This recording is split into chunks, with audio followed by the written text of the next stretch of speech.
So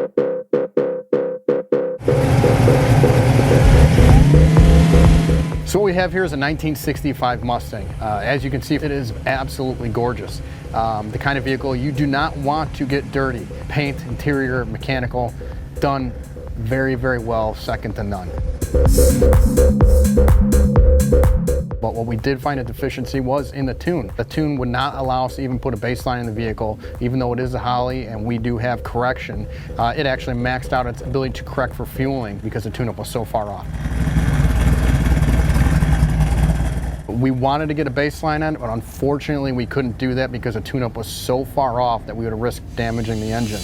So what we did is I put my calibration in there, did a baseline drive on it on the street, and do my street drivability.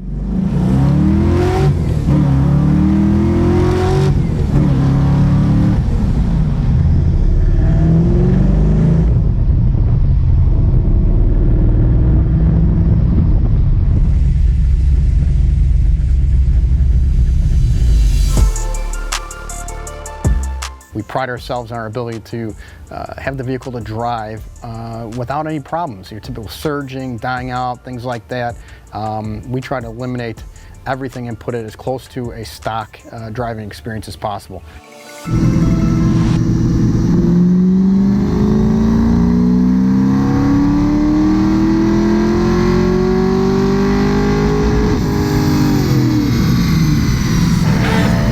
Here's our dyno results on the vehicle. It's a pump gas street motor, small block Ford. We did a couple pulls on it to where I felt comfortable with a tune-up to allow it to drive on a hottest day of the year and be abused on the hottest day of the year and still have a window of cushion in there so where the customer can have a reliable driving vehicle. That's what we have for you on the 1965 Mustang.